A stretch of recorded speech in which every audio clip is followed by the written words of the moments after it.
Good afternoon, and welcome to another afternoon of Creation in Crisis. And we're so excited to have Will Taegel from Texas, and he'll be describing the Earth Tribe and his community that he's been cultivating much of his adult life. So with that, I will pass it to Gail, who will read us our opening. The opening is kind of reminiscent of the times when we in Pittsburgh, Pennsylvania, where I was at that time, were talking about the white buffalo that was in Farmington, Pennsylvania. And here, Will on his ceremonial farm has 2 white buffaloes. So maybe that's what led me back to Vicki Hanshin, who's a friend of mine, who one day had this full and beautiful download from Spirit of a poem that needs no changing. And I would like to read it to you now. I am the grace beyond striving. I am the flow of miracles. I am the original memory of wholeness. I am beauty expressed in infinite variety, ceaseless. I am the song of creation. I am the union of lover and beloved. I am the holy child, emerging, awakened. I am the unstoppable eruption of life force, transforming. I am that. I am one.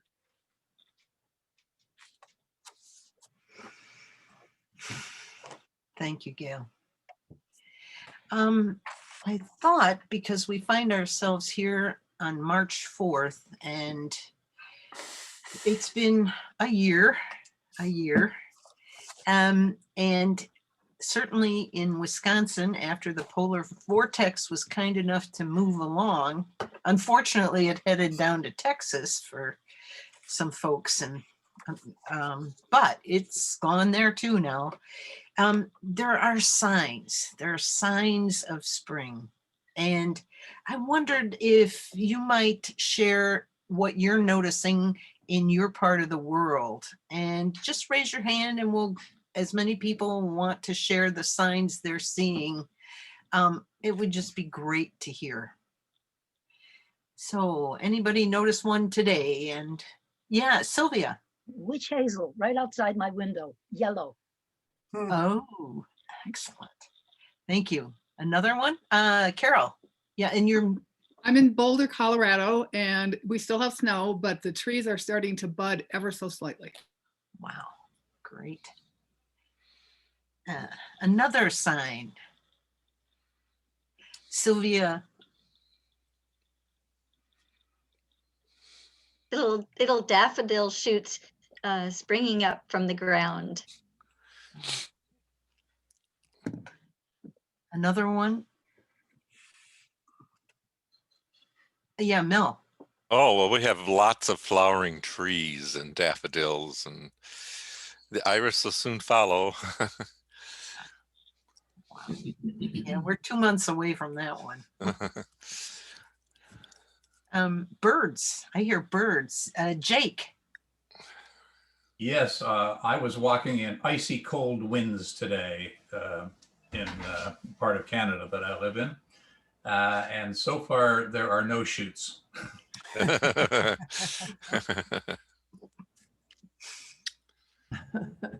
Anyone else?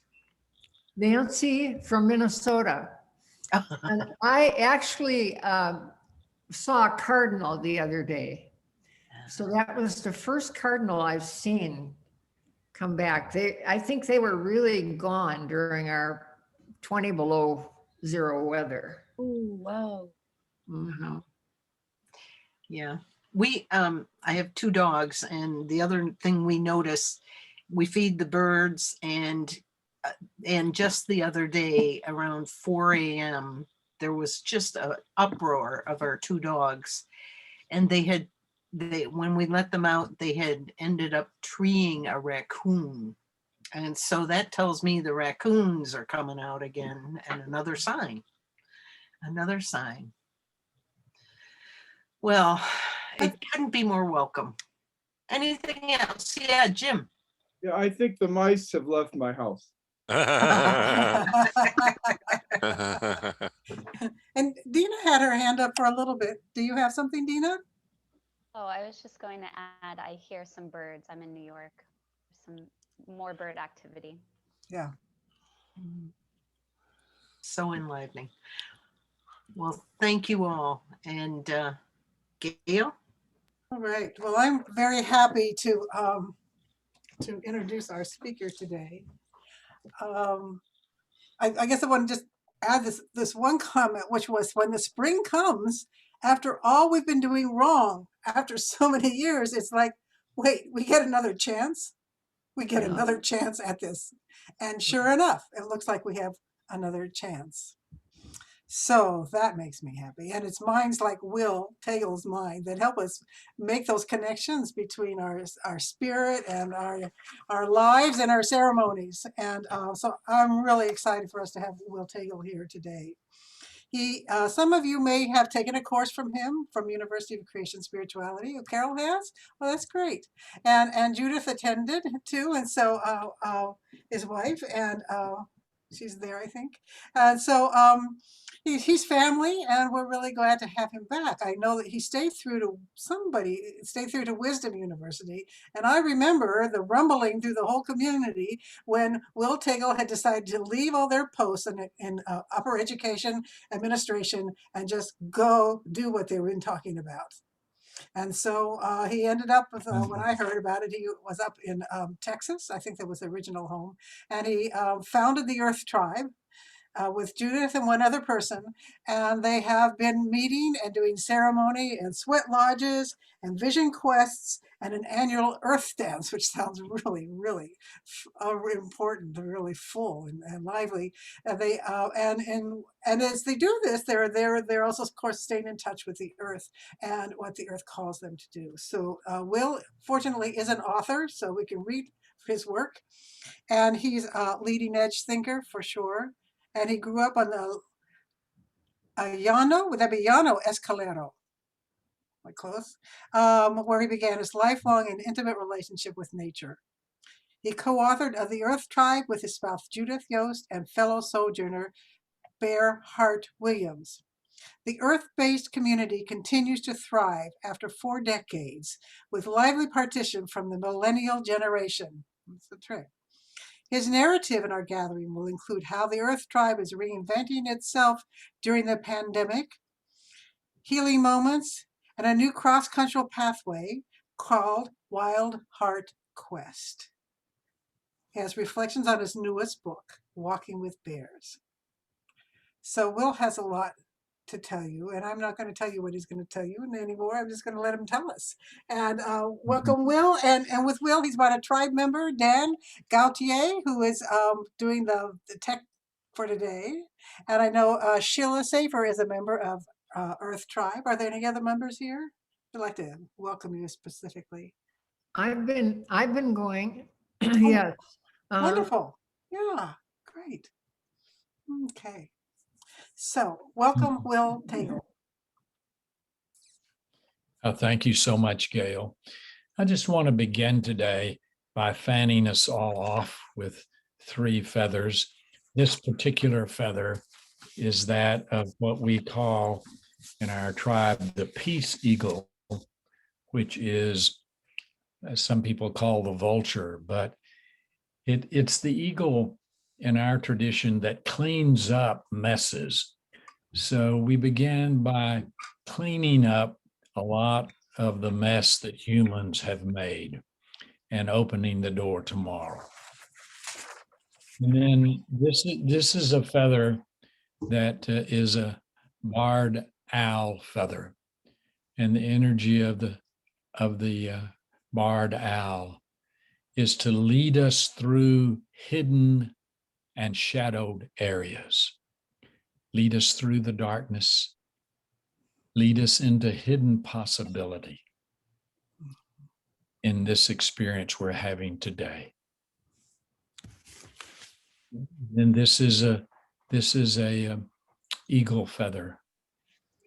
As we descend into the primal, we can push off and soar for a larger perspective. And that's really what we're after. And I'm so happy to be here with you and with your community. I know a lot of people here. I see Mel Bricker and other people, Nancy, who've been to Teotihuacan with us, and just feel right at home with you, as does Judith. I want to begin today with kind of an overview of our experience as the Earth Tribe. So Dan is going to help us with this overview. We're going to have several of these short videos, and I'll be talking between them, and then we'll have a chance for dialogue afterward, as Gail mentioned earlier. Dan?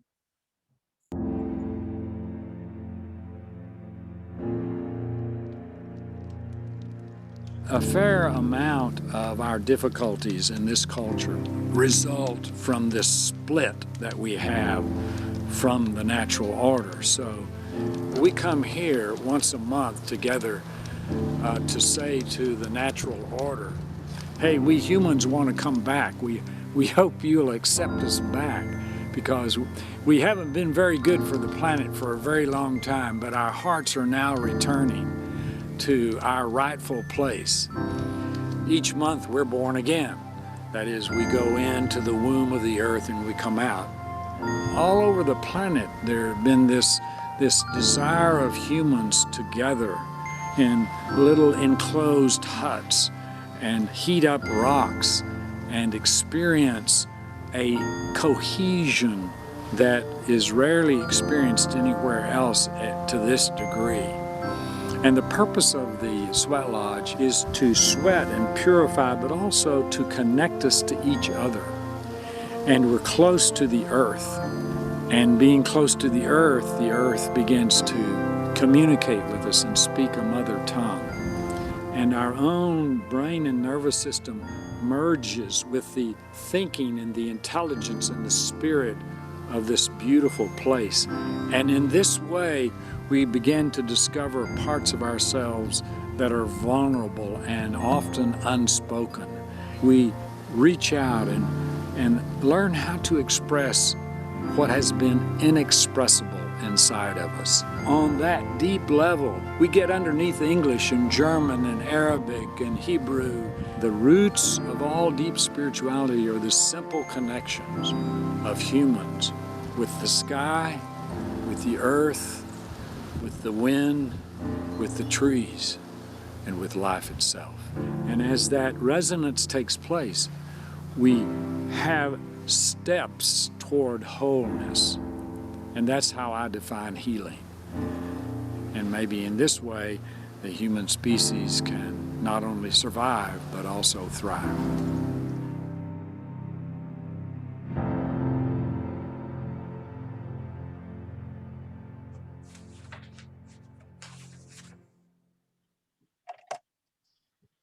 So in this way, that's kind of some headlines about our work.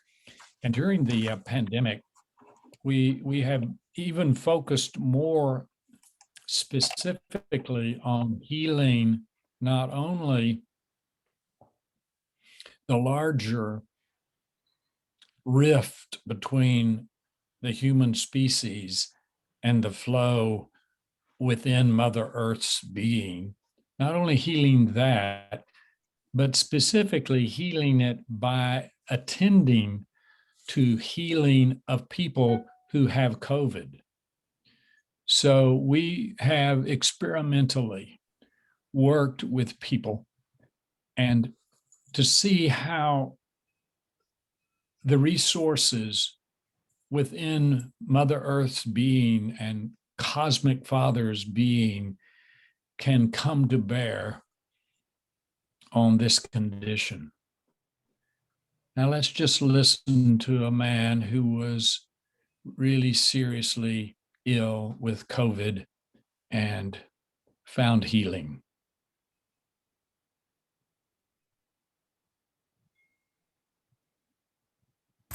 Hey, beautiful Earth Tribe people, it's Michael Mahler. I'm here down on the farm. You can hear the brook babbling over here. You may hear some cows mooing at you here in a little bit. Will gave me this opportunity to visit with you guys to express my gratitude to Spirit and to my Earth Tribe members. I had COVID and had a little trouble with it and got in my lungs and got pneumonia and all that, a little bit scary. Will and the rest of the Earth Tribe that knew about it was just so helpful. We're so important to each other. What we do is important. Will gave me some instructions from Spirit to connect with nature and get the female berry from the juniper tree and the stem from the male, and to just pray for that balance. Reach up for that balance and let that balance flow through me like this stream blows through and like the wind blows through the trees. And that was a huge help, along with of course the doctors and my wife, who took my oxygen level about every 5 minutes, and my Earth Tribe brothers and sisters and Tambra and her Reiki, beautiful Reiki army. There's so many people that come together for each other to make a tribe, and that's truly what we are. And I'm just thankful to just share this with you. Seek Spirit, seek balance, relax. I'm going to bring you guys a song next. Okay, bringing out the little bear drum. I brought this drum in honor of Bearheart and Will's journey around this earth together. I'm gonna offer you a song now. It's called Madoa Nake. Madoa, Creek Indian word for thank you. Anake is what you all are to me and what we all are to each other. Madoa Nake, Madoa Nake, Mado. Madoa Nake, Madoa Nake, Mado. For love, for prayers, for light you share. Your wisdom fills me like the air I breathe. Madoa Nake, Madoa Nake, Mado. Madoa Nake, Madoa Nake, Mado. We walk in spirit, so we never part. I sing to you with a thankful heart. Madoa Nake, Madoa Nake, Mado. Madoa Nake, Madoa Nake, Mado. Ho, we're all related. I love you.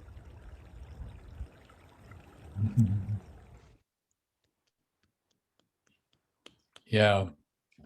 So I'm happy to say that Michael's fully recovered now. And the two words, Mado, that's Creek for thank you. And Nake is we're all cherished relatives. It's a beautiful word. Cherished relatives. And we've found that really to be true more in the pandemic, as we've had so much taken away in terms of our practices. We've had to create other ways of being with each other, like you've created here. And we've also use this time to bring together 4 decades of healing. And in that 4 decades, back in the 80s, I studied with a man by the name of Roger Callahan, who created something called thought field therapy. Then that became known as tapping. Then Judith and I went to Stanford a few years later, 1990, somewhere along in there. We were invited to be a part of another phase of that, led by Gary Craig, and that evolved into something called EFT, or tapping. So I personally had pretty severe heart trouble, and I was healed of that about 10 years ago, based on some of these methods. So we have integrated that into a new form of work that's emerged called nature field therapy. And Sheila's going to tell us just a little bit about that as we focus on the creation of the pandemic.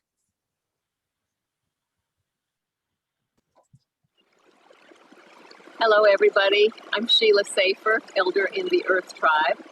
What I'm going to be sharing with you today is a new healing modality that we're developing called nature field therapy.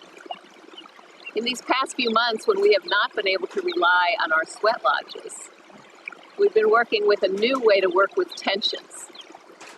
So nature field therapy is based on a model that may be different from the model that you're used to. And our premise is that we are part of nature, and that together, the mentor or coach and the mentee and the eco field, or the landscape, wherever you are, collaborates. And with a partnership with all 3 of us, we create the healing field. So here we are in this beautiful eco field of Cypress Creek with the flowing waters and the waterfall. So we will open to the experience, the energies, the information coming to us from this field, from the birds, from the flowing waters, from the trees, the tree roots that I'm sitting on right here.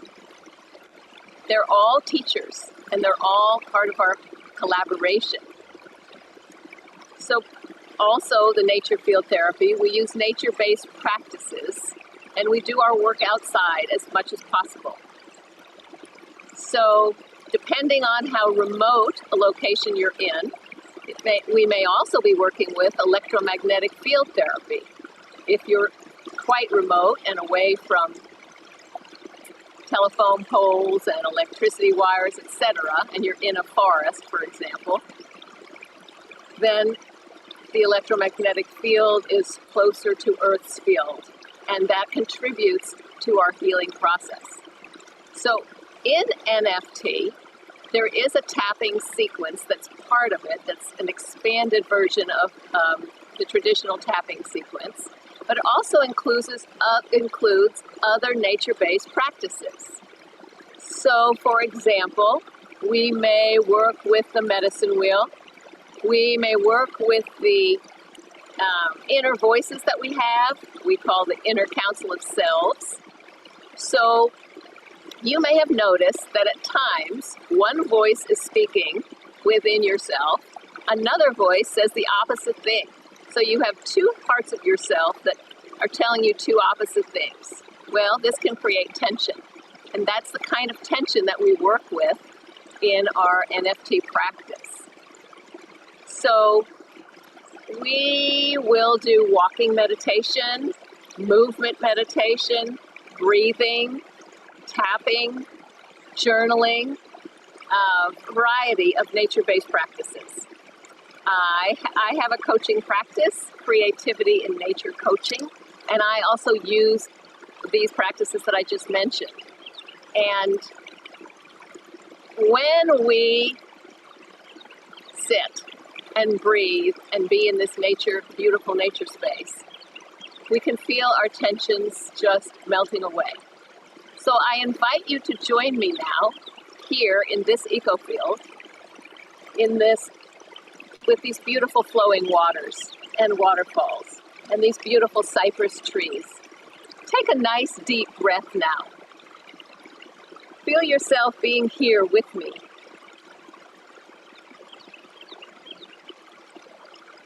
As you breathe, just allow your tensions to kind of melt away with the water.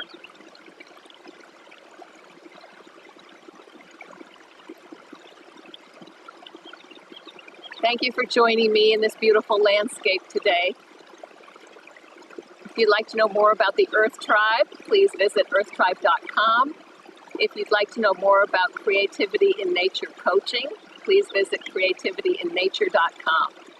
Thank you so much.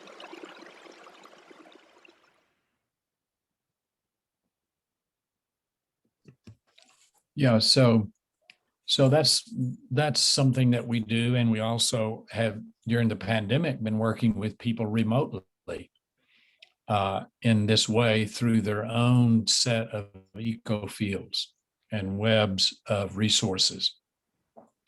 But another thing has happened that's quite interesting. So for the last 40 years, we've been doing a particular kind of vision quest that grew out of Bear Hart's and Judas and my confluence. And it was based basically on Native American and Creek Muskogee practices. But during the pandemic, we realized that Mother Earth was telling us not only to believe in cross-cultural wisdom, but to be a part of her creating this cross-cultural opening. And so we decided to create a way for people to have these nature-based experiences under the heading of something we call the Wild Heart Quest. Now, here's what we mean by that. We pose the possibility that there is within us a subflow of energy, a subself, that is not contaminated by culture. That is, it speaks a mother tongue, that is a tongue that is beneath human language, but animals understand, and other creation, parts of the creation. And also the way you know that is it really responds to experiences that are not overly influenced by humans, and in general, not controlled by humans. So let me give you an example. You just mentioned 20 below, I believe in Minnesota during this polar vortex. Well, Judith and I had a kind of a wild heart quest here when our thermometer on our garage blew off the wall while it was registering below zero up here. And so we had 7 days without electricity or water, mainly through my hubris, and I had more confidence in my solar system and my rainwater collection than I needed to, because I didn't really know that snow would cover up my solar panels.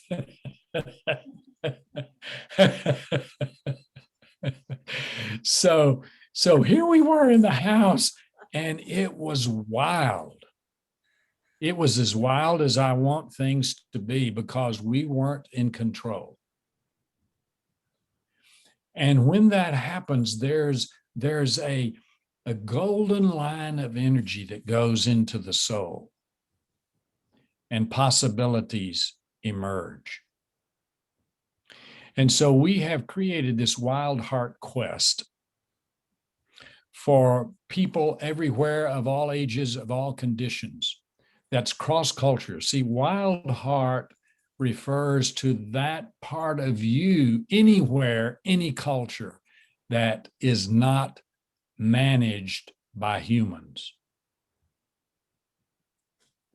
So it is enriched by vision quests, but it's cross-culture. And we have in this, when someone decides to be a wild heart quester, we have people from Maine and the East Coast, people from the West Coast, people from Austria, and so on and so forth. Then they connect with a stake ceremony where they put a stake in the ground, saying to Mother Earth, I am a part of your larger consciousness, your larger vision quest. So the next piece we're going to look at is from a wild heart quester who's never been in person to an Earth tribe encampment. She's visited here, but she's from Maine, and we're going to have a very brief experience of her stake ceremony that she created where she lives in her eco field. And maybe it suggests something larger for all of us. Here we have Bodie Simpson from the state of Maine. Hi, everybody.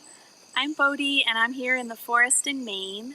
And as I came in to this forest today, I followed the trails made by the deer in the grass. And I heard the call of a hawk and saw it flying above me in the sky. And a bright yellow butterfly crossed my path. And as I continued to follow the deer trails through the tall grass here, I found this spot where the deer had bedded down, and I thought this would be a nice spot to participate in my stake ceremony today. So if you want to come over and view my creation, what I have been building here for about the past hour is basically a place, an altar, a place to more consciously connect with Mother Earth as I ask the eco field for its participation in this ceremony. And I brought some items from home, and I also used some items here from the area. And so what I started with is I brought a heart-shaped stone that was gifted to me by a child about 2 years ago. And actually, no, that was 2 years ago. And I also brought 3 eagle feathers, and each feather was gifted to me within the past 3 years. This one was gifted by my son. This one was gifted by my husband, and this one was found and gifted by my daughter. And I have a turkey feather that I had found, and 2 turkey feathers that were gifted to me as well. I have here in this field, there are yellow and purple flowers, and I asked for their participation in my altar here. And as I walked in today, I found this white feather on the deer trail walking in. And 2 days ago, I found this blue jay feather outside of my doorstep. As I was creating, I became aware of these dead leaves, and they are covered in spider webs. And there's actually a spider that's been kind of walking around this altar. And they kind of just were reminding me of bringing balance about the aspect of life and death. And I have found these pine cones and acorns, also just reminding me of new beginnings and the potential that's within new beginnings. And it reminds me of the cycles of life and the cycle of birth and death, and also being connected to the earth and the sky. I have my stake that I found about 2 years ago, about the weekend before we went to Taegel, and it's the beaver wood. For some reason, it just called to me. It seemed like the right size, and wasn't sure what it was for at the time. And when I lifted it off the ground, there was a snake And then Will let me know that I would need a stone to hammer my, oh my goodness, a helicopter, to hammer my, a lot of distractions here, to hammer my stake into the ground.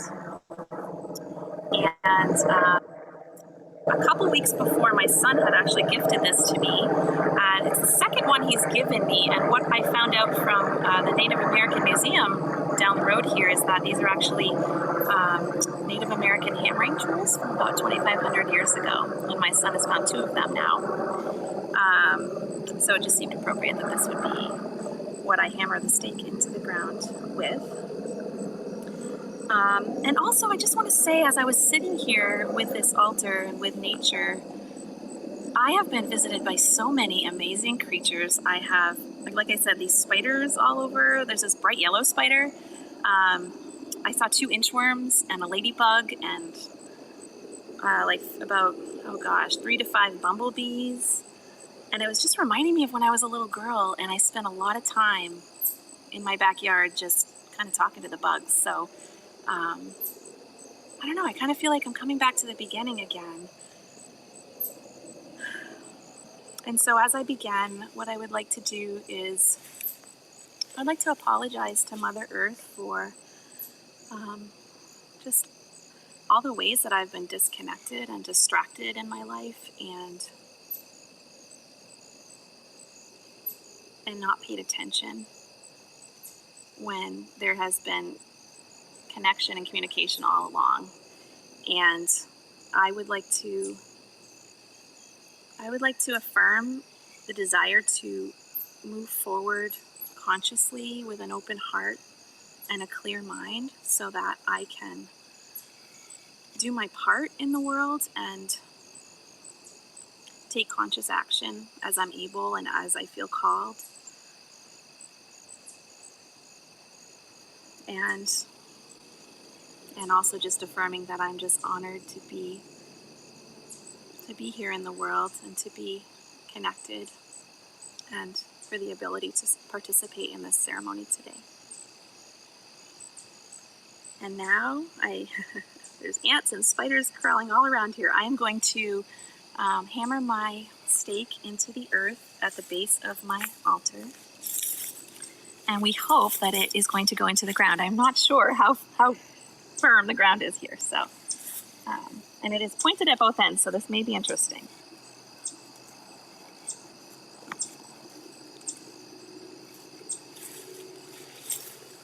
So just with an open heart and a clear mind, affirming my desire for a conscious connection moving forward. And as I begin this journey, consciously.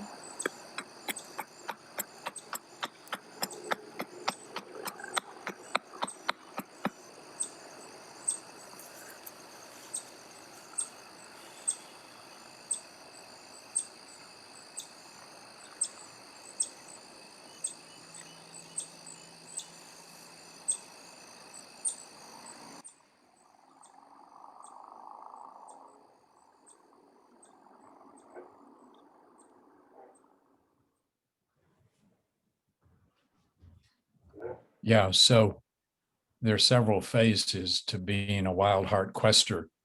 The first one is allowing the stake to find you. So as you said, as Bodhi said, the beaver stake, it took her several months to feel like the stake was finding her. Mm-hmm. And then she set up the ceremony. And then the next phase is building a consciousness circle. And then the third phase is doing some circle sitting in the area where outside of your house where you are, unless you have a polar vortex, and then you can have the vision quest inside the house. Okay, then another thing we've done during the pandemic is to create an online spirit lodge. Yeah, that's what I said. We have really created an inipi, a place of spirit online where people can meet with about 8 other people and go through the eco drama of a spirit lodge. And it has just been mind blowing to me to think that spirit can use, just as she is using this medium that you're working with, that we're working with here. So it's moved out of the talking head into the deep spirit of experience. And so I'll ask Dan to say a bit about the Spirit Lodge. And no, you're always invited. We have the 3rd week in the month, the 3rd Sunday afternoon in the month, we're having a Spirit Lodge. It's also a great place for people that can't go in hot lodges anymore for various physical reasons. So Dan will tell us a little more about that. Hello, fellow Earth citizens. I'm Dan Gaucher, and I'm an elder in the Earth Tribe. For almost 30 years, maybe even more than that, the Earth Tribe has done sweat lodge ceremonies at least on a monthly basis, and much of that time it's been in 2 different locations each month. The sweat lodges became very popular, particularly in the Wimberley area where we are right now, and we also were aging as a group, and so there were some people that were not able to go into the sweat lodge due to the heat or for various other physical reasons. And so we started something we called a spirit lodge. And the spirit lodge is not in the nippy, the covered structure that holds the heat in and is dark and so on. But otherwise is the same sort of ceremony. People are in a circle. We often have a fire in the middle, and we proceed through the ceremony in the same way. So along comes COVID, and we were no longer able to do sweat lodges, and it wasn't appropriate to get a bunch of people huddled side by side in a close area. So our first thought was we weren't going to be able to do this, having sweat lodges any longer. And kind of bubbling up from the field came the notion that, well, maybe we could, but if we did it online. So we actually are now doing spirit lodge ceremonies online. Can you imagine that? And from a technology standpoint, we happen to use the Zoom platform, which we're on today. And there were some, roadblocks for trying to have a intimate and delicate and, an intimate ceremony like that, a spiritual ceremony online. And it's taken us some time to develop that capability.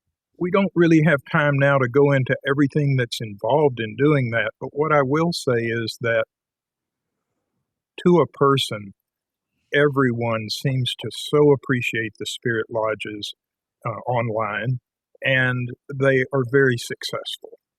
If you're interested in attending one of our spirit lodges, you can send me an email. My email address is dan@earthtribe.com, and I'll put you on the mailing list for notifications. And I would encourage you to participate if you would like. And if you'd like to learn more about how to incorporate online events for your own ceremonies and so on, we could also give you some pointers about that.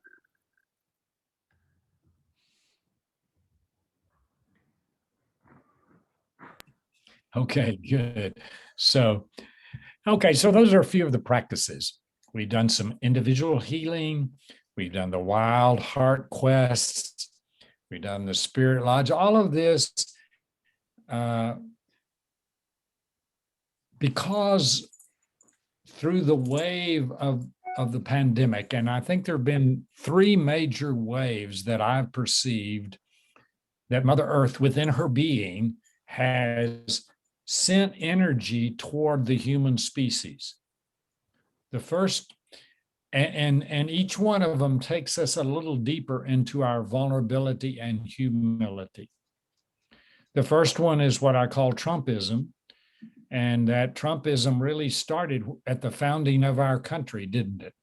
It wasn't like this is a Donald Trump thing. This is showing us who we are, and in some ways that we don't like.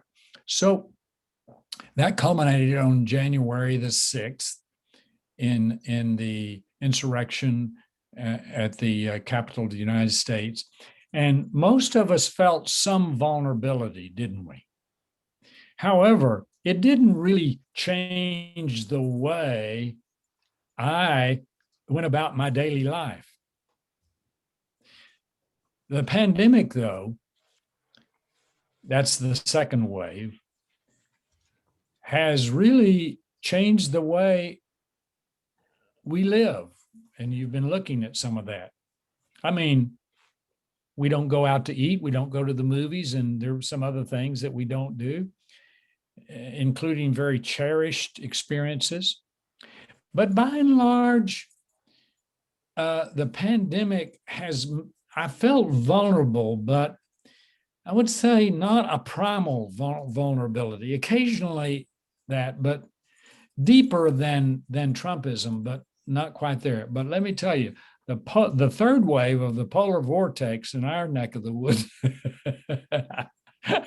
I felt very vulnerable.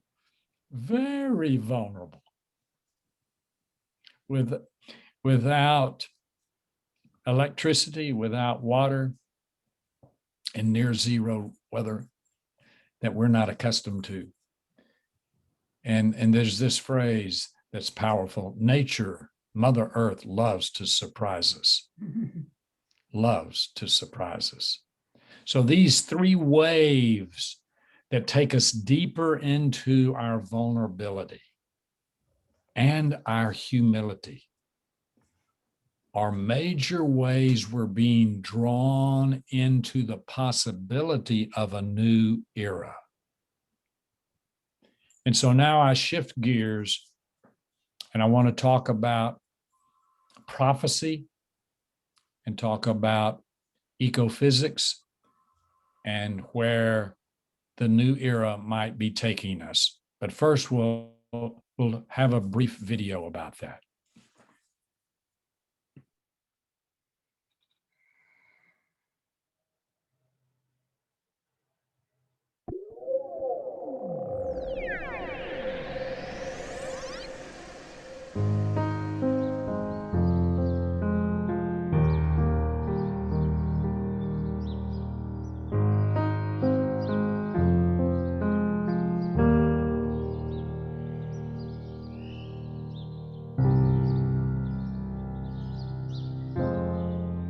In the midst of chaos, in the midst of climate change, in the midst of political upheaval, what if this had been predicted through the ages? The possibility of new birth, the message that our pain is the pain of a new birth, an earth renaissance.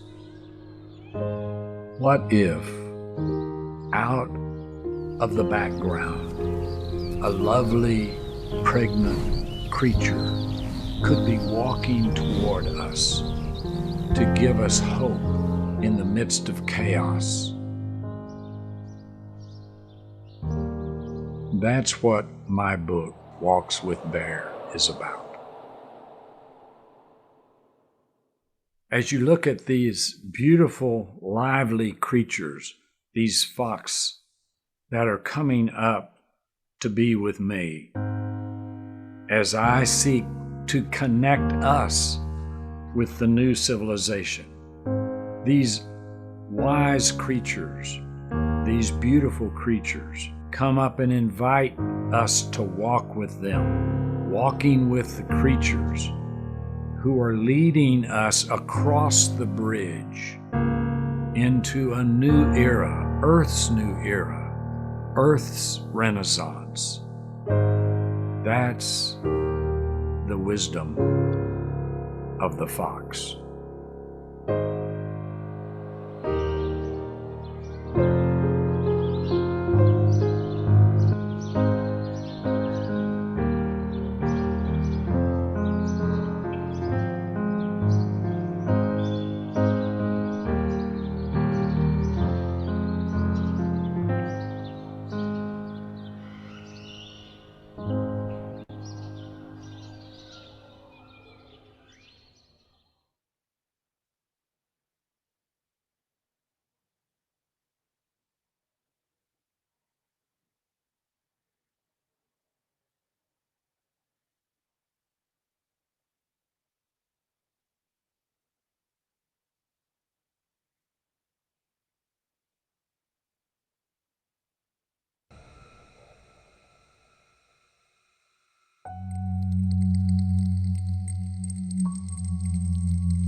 Yeah, so that was that video was made by my grandson. I just told you to.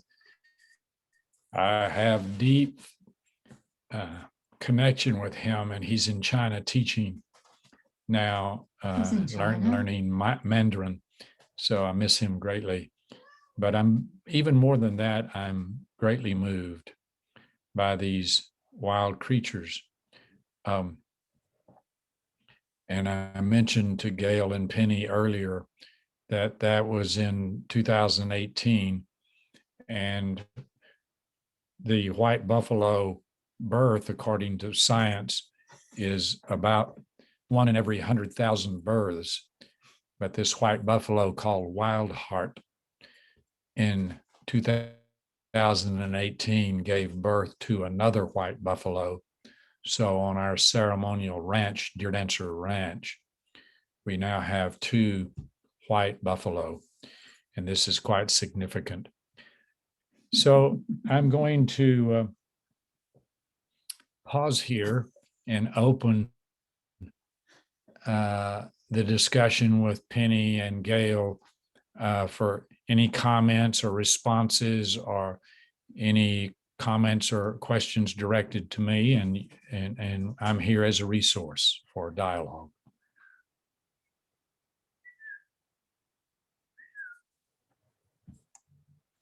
Thank you so much, Will. A picture says 1,000 words. A couple things come to mind in terms of just my curiosity, but before that, you had talked about a prophecy that is beyond the white buffalo. It was something else that goes back. I don't think it was the Mayan prophecy, but maybe it was. But we had discussed that, and I wondered if you'd share that, which we talked about. Yeah, I'll be glad to address that. Let's see how to say this. Yes, pictures do speak profoundly, and I painted on a rock the visions that have come from the pre-Toltec people in Teotihuacan, and more specifically from the Cave of the White Shaman. And I'm just showing you this book, not to sell it because we're not talking about that. But on the cover of the book is this painting of this prophecy. And I'll tell you a little bit about it. I wish I'd thought about it. I could have made a slide on that. But in the year 2000, there is a golden triangle of the Pecos River and the Rio Grande and what the Europeans call the Devil's River. But these are 3 powerful rivers that supported a very profound culture that was the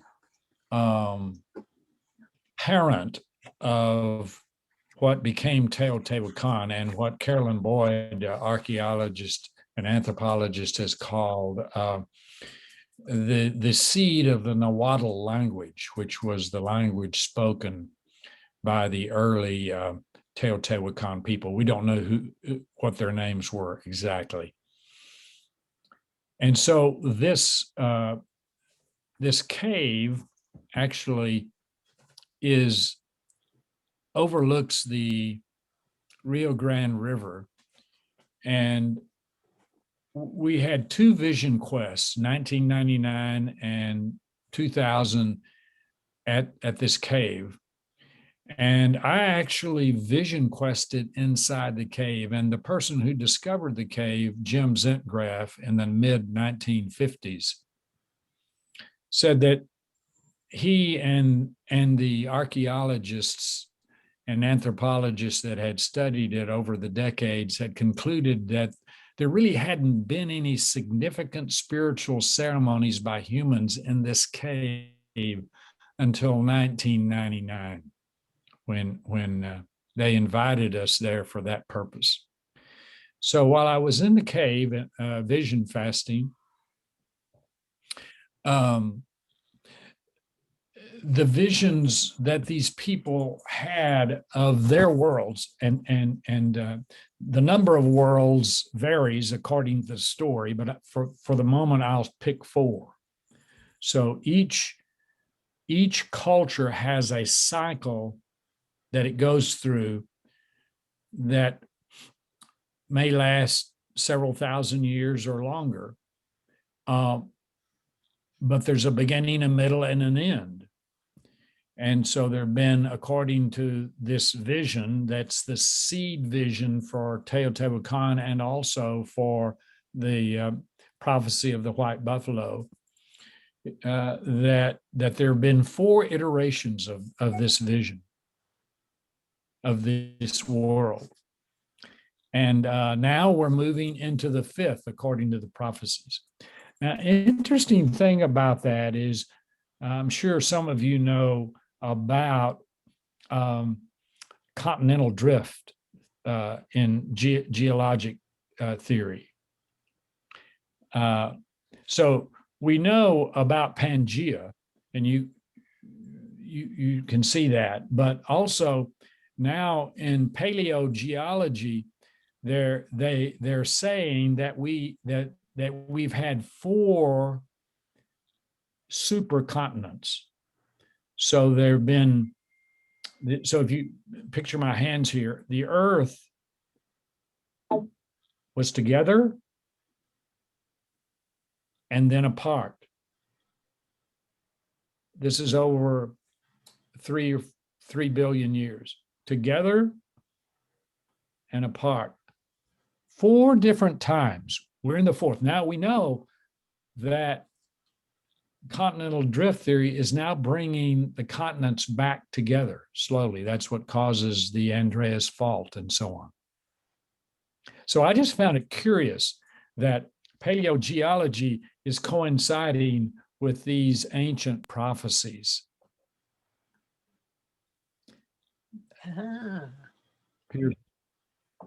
Piers Dan is putting, so yeah, oh good, Dan is putting a picture of the cave of the white shaman up there for you, where I vision quested and where we had 2 vision encampments. It was on Buddha's birthday, by the way, 2000. So if you we don't really have time to go into this, but there's a cosmic map here telling us about the coming together and the drifting apart. So this is important because we tend to romanticize indigenous cultures, don't we? We either tend to dismiss it or deny them, or we over-idealize them. But if you look at Teotihuacan, there was this incredible vision that created this marvelous consciousness pathway. And then it slowly devolved and eventually into human sacrifice. And then the culture died. And so there's this sense that this has happened in 4 major ways. And right now we're going through the transition to the 5th.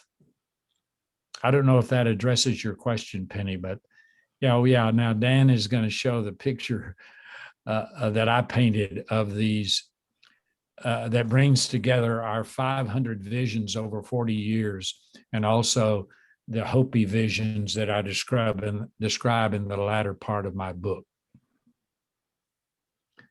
So I won't go into parsing that now, but we can bring it back. But that's probably what you were referring to, Penny. Yeah, thank you so much.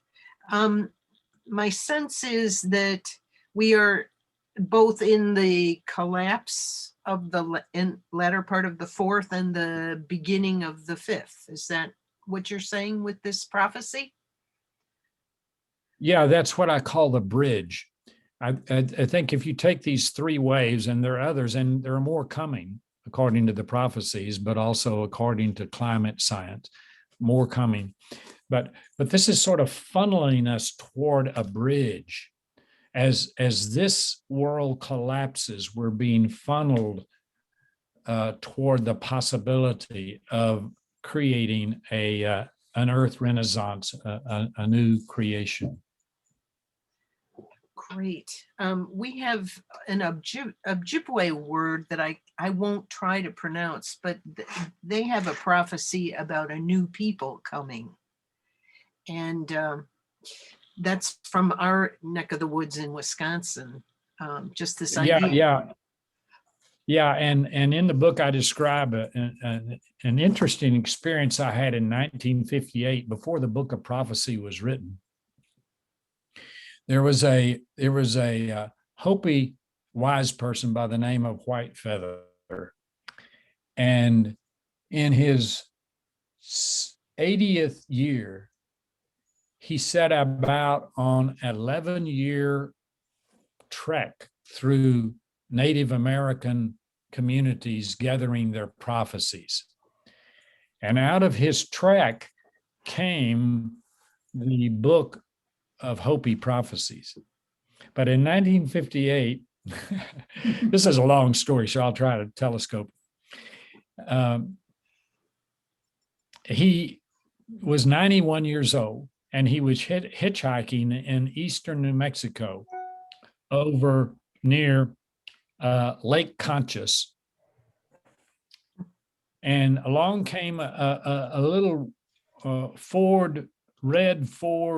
faded Ford car, coupe, and it stopped to pick him up as a hitchhiker. It was driven by David Young, a Presbyterian minister. He had no idea who this person was. So Whitefeather got into his car, and they're riding along, and after about 30 minutes or so, Whitefeather says to David Young, "I think you're the person." And David Young says, "Beg your pardon?" He says, "I think you're the person to receive North America's prophecies." And so he began to tell him, for the first time that we know of, that the elders of these Native American wisdom holders were sharing openly what their prophecies were. So this went on for several hours as they drove through New Mexico, and then he got out near the Four Corners, and David Young stopped the car, and he said famously, "What the hell just happened?" So he had one of these yellow legal pads that he wrote sermon notes on. And so he wrote down everything that Whitefeather had told him as fast as he could. Some of what I just mentioned as headlines a few minutes ago. And then David Young, this young Presbyterian minister, had the challenge of, what does he do with this? He knew he couldn't preach a sermon about it to his parishioners. They'd probably send him to the next church. So here's what he decided to do. He decided to mimeograph off all of his notes. You remember those old purple mimeograph machines that you got all over your hands? So he mimeographed off these prophecies. That was 1958. That was my freshman year in college, in a little Methodist college in West Texas. We had a lot of New Mexico students, and they had copies of these prophecies because David Young decided the only people who could hear these prophecies were in his youth group. And so he did a series of giving these prophecies to his youth group, and they carried them here, there, and yon. So the prophecies, yes, are coming from a number of different ways and in beautiful ways to wake us up. Oh, I started out to tell you, Penny, that the Ojibwe word, white feather, and the Hopi have a word for that, and that's called the pahana. And the pahana are what in the prophecies say. Crazy Horse had a similar prophecy about this, but in the pahana are the white people who will be the crucial catalysts for the fifth world. The pahana. So when we did the census this last year, when it came time to fill out the part, what is your ethnic or racial orientation? I put mongrel.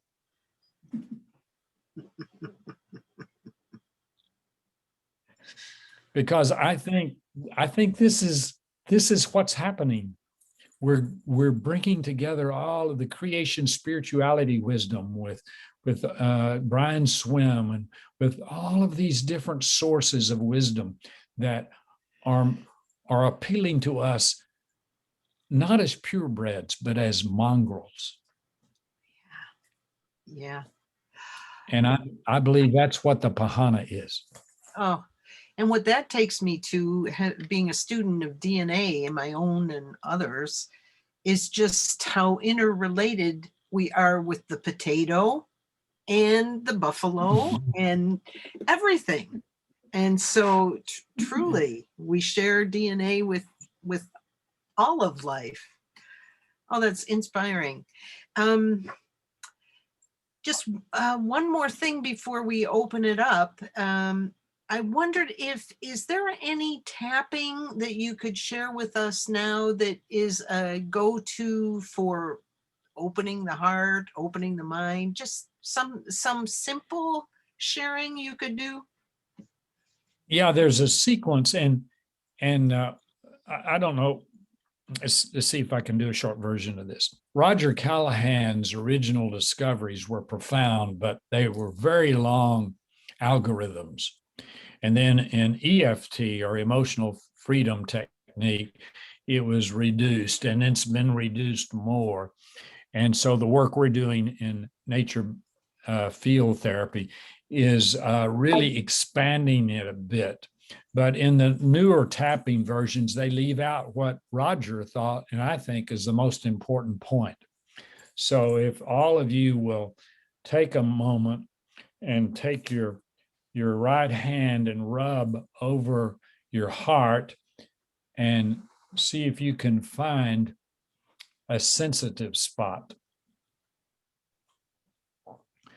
And as you find a sensitive spot, then you can say these words.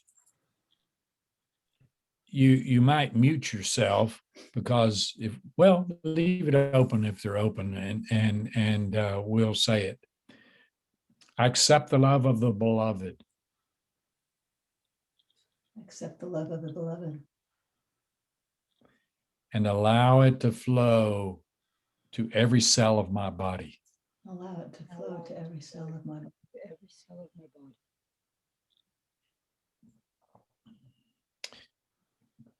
Removing infection. Removing infection. Removing inflammation.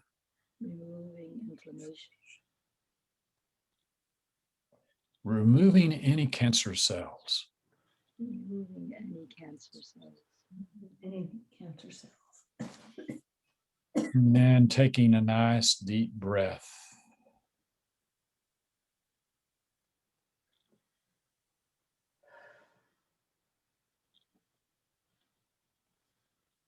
And just opening to that.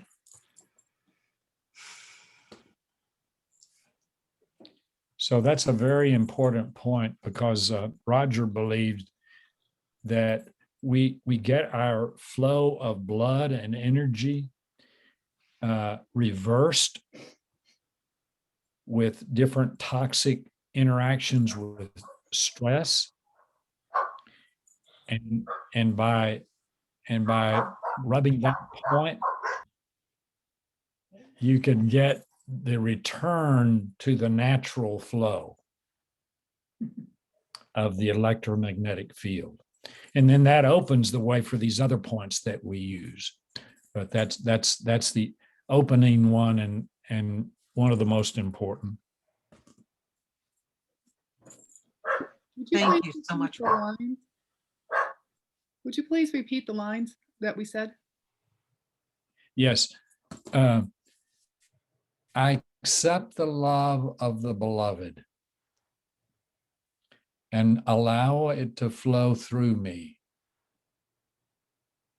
to every cell of my body.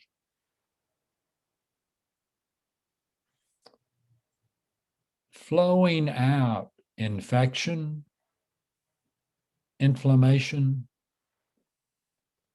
and cancer cells.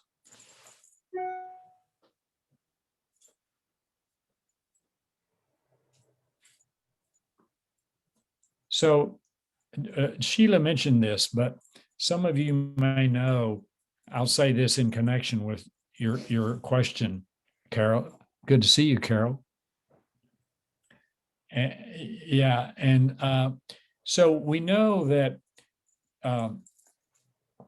if you get into a part of the forest or the desert that has little human influence, there's a flow of 7.83 hertz. So the electromagnetic field will flow at 7.83. That also happens to be about what our brain waves are in alpha and a little bit into theta.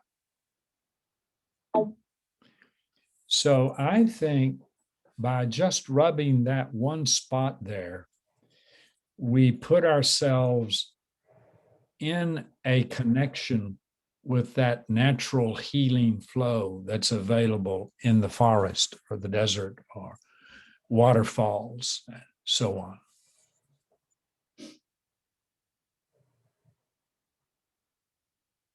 Mm-hmm.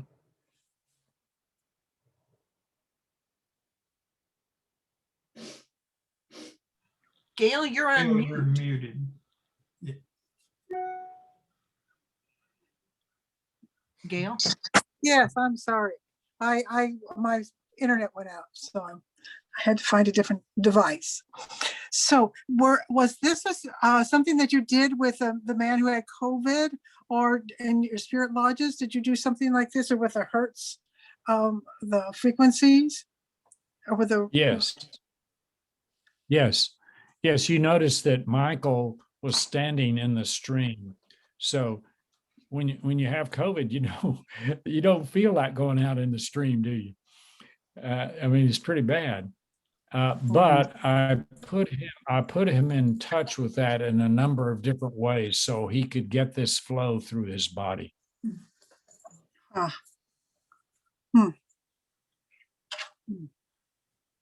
And the spirit lodges. Did you do that in the spirit lodge too, in a different way? Employ these principles?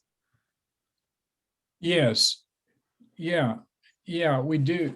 It depends on who your lodge leader is. Typically, we'll have 4 different lodges of about 8 or 9 people. And so depends on who your particular lodge facilitator is, but they would employ some of these approaches. In addition to this, Gail, I do something else. Judith and I do this. Every day, we have an electromagnetic mat that flows at different frequencies. You may know about these. And there's different frequencies for different symptoms that you have. Oh. And so I lie on the mat from 8 to 15 minutes, often to put myself in sync with the forest when I go out. You see what I'm saying? Mm-hmm. So some of the science tells us that these mats, and there are a number of different brands, can send an electromagnetic impulse through our body at 7.83 or some other frequency, depending on what your symptom is, that then prepares you to be better able to connect with the resources of the natural field that you might be going to.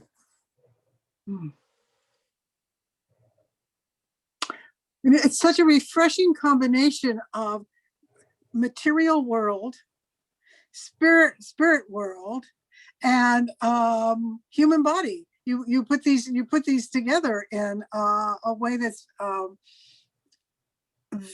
webbed together beautifully, and is not just cerebral. It's just not thinking about it, about theory. Definitely, it is an experience that combines in a way that's really grounded. I really feel the power of the grounding and the natural field that you speak of. It's beautiful.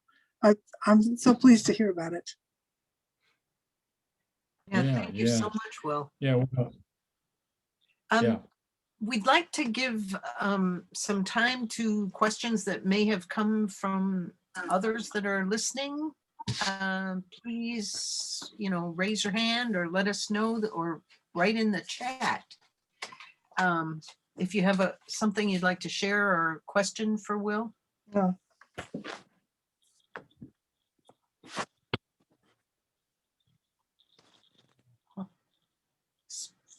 Wow. It's fabulous. Was there a question, Carol? Did you raise your hand? Yes, I just wanted to thank Will and Sheila and Dan as well to share this with us. And also I want to express how much I miss all of you and how much I thank Will for being sharing the journey with me. And I'm forever grateful to you, Will. Oh, thank you.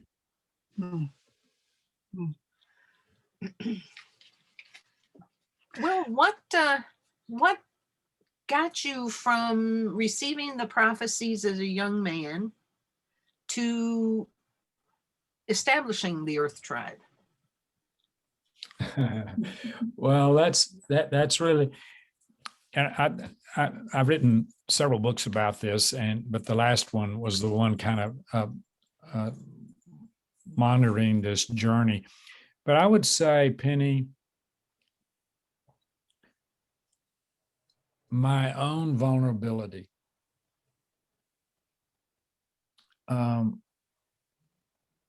So I was an ordained Methodist minister, as Mel knows, and Mel read one of my first books way back in the 80s and 90s.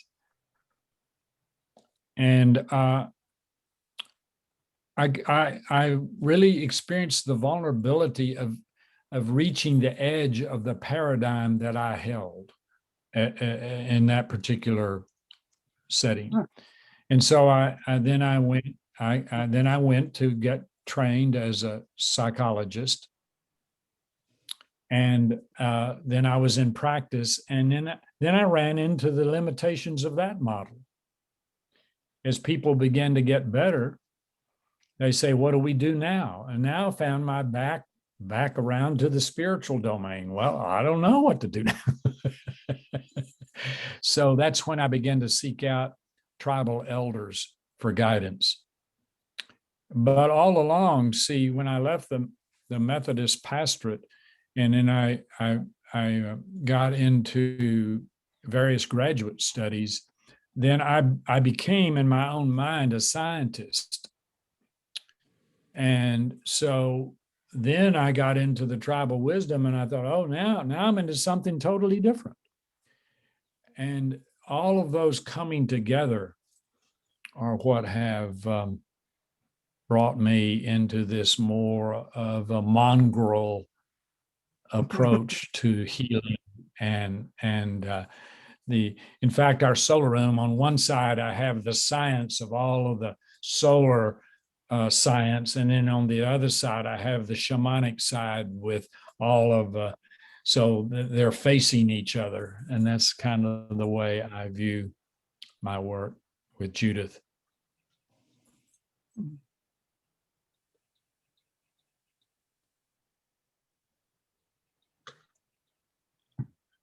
Sylvia? Helen was first. Helen Oh. was first. Okay. Helen, then Sylvia. Yeah, my name is Helene from Pittsburgh. I was really delighted to hear, but I missed some of it, about you're using frequencies, the PEMF. Mm-hmm. And in your travels with, in your connection with the earth and various trees and animals, etc., are you able to figure out what frequencies to use at different times? You mentioned the frequency that you were using for your friend, and you picked the what was it, the low frequency, the earth frequency. Yeah. Yeah, I'm fascinated by that. I use frequencies for healing myself. I was healing my cat with some frequencies who was ill recently. And so it's fascinating to know that there are frequencies out there on the earth that we just don't know about, but we know when we go for a walk and we're in the forest, we don't know why we're feeling so better. Or when we're at a symphony and we come out of hearing all this beautiful music, we're also feeling better. And there's a lot of this that relates to frequencies. Yes, fascinating question, Helene. Thank you for it. I would say I haven't refined it enough to say, yes, I can go to a certain area and a certain frequency because it's so dynamic and changing. But I do have a sense that in this polar vortex that, the polar vortex spins in the same direction as hurricanes. And scientifically, we might say that the Earth, just to take one piece of the creation, is the sum of the spin of the elementary particles, because all of them are spinning. So I bring this up because Judith and I experienced a lot of spin when this polar vortex came through. We live in a remote area about 5 miles out from a small village, and we're right at the end of even the remote area. And a number of people reported, more than one, that when they came on the land just after the polar vortex, they got really dizzy. And then I found out they were having a similar experience at some other sacred places. So I'm hypothesizing that Mother Earth, among other things, is shifting the fascia of the body. And so that we have these vortices like at Sedona and Santa Fe and so on. But I'm wondering, I'm just exploring whether this might be shifting quite a bit. And one of the shifts might be that areas like Pittsburgh or wherever you are, you might begin to look for this spin. And on a very practical level, that's what I look for. So if I'm in a forest, I look for trees that have a spiral in them. And the beginning of a spiral.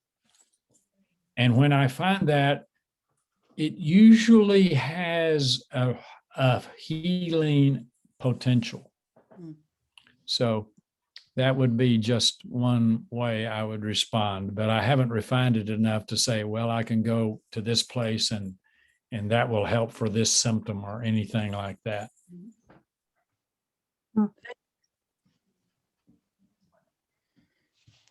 It's interesting because we in our right out by our sweat lodge at this place we call Flying Buffalo, where we've done these ceremonies through the years. The trees were spiraled by the polar vortex, more than one. So they were like that. So just interesting. Well, I found today I drove up by my house and I have a tree that the limbs have kind of spiraled in one direction. So when you said that, I thought, whoa, I just already had a hit today with those trees. That's very interesting. And I thought, yeah, maybe I have to tie them up or something because I'm afraid they're going to break off. But that was very Sylvia. Yeah, I appreciate what you're doing. I was wondering if you had any insights about what's happening in the country today, the tension, the conflict. Is there anything, any way you can approach that larger picture? Or do we just remain patient with it? It's disturbing. I'm patient sometimes, but mostly not. Well, we know that the universe and our inner universe is like this, like Sheila was saying, if we look at our inner council of selves, that nearly any position I take, pretty soon the opposite will show up. So if you can picture a seesaw. So on the one hand, I'm learning humility, but on the other hand, it was my hubris, my pridefulness that gave me overconfidence in my solar system. So there's this tension of opposites within the unity. And boy, we have the tension of opposites throughout our wisdom traditions, as well as the reductive scientific paradigm. We have fallen into this us against them. David Bohm, the great physicist, says that the biggest thing that's keeping us from evolving scientifically is we think in terms of competing hypotheses.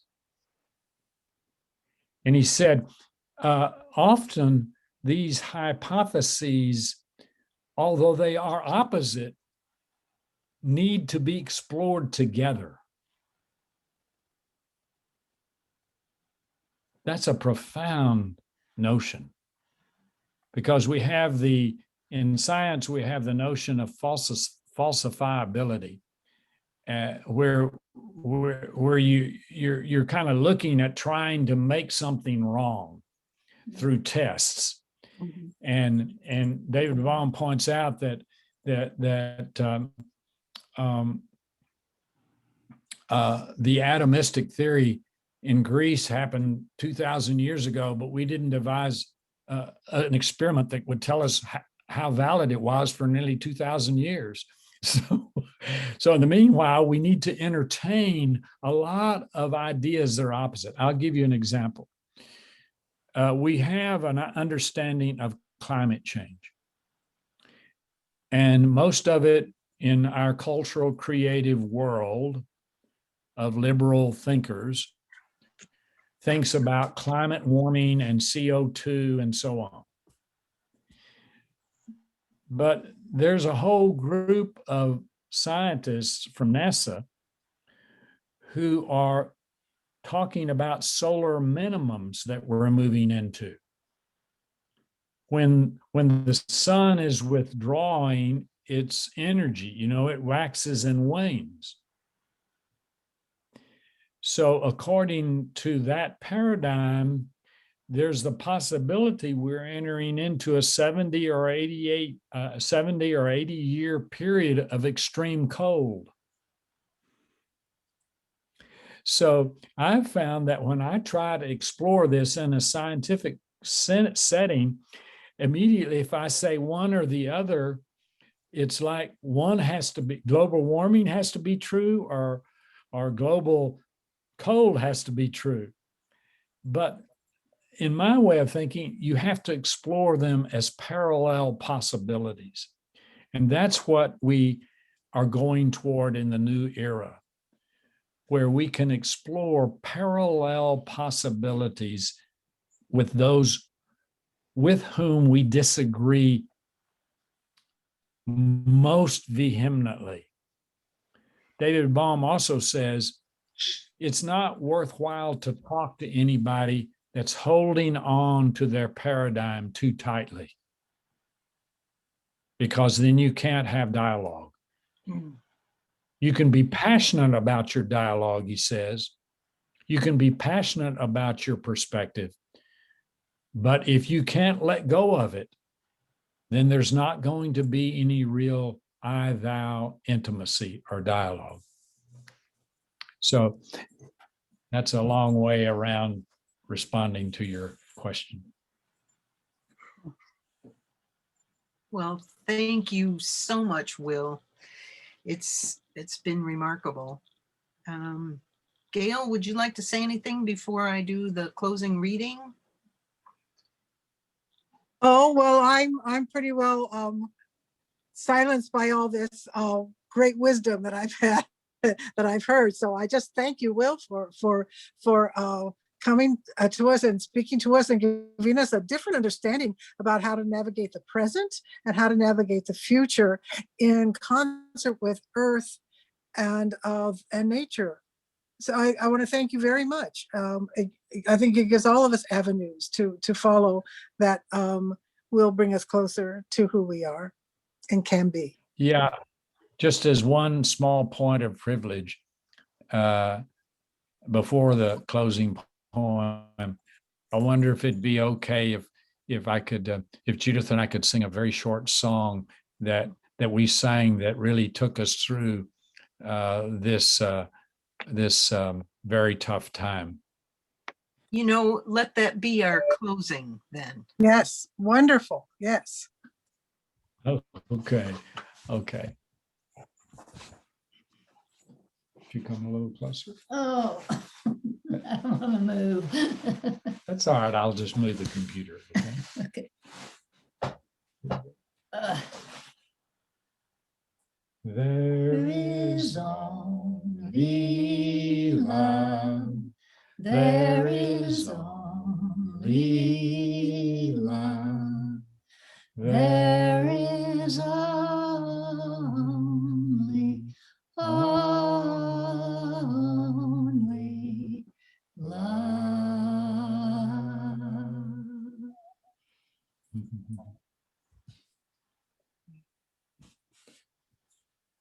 Thank you very much for having me here today. It's been a blessing.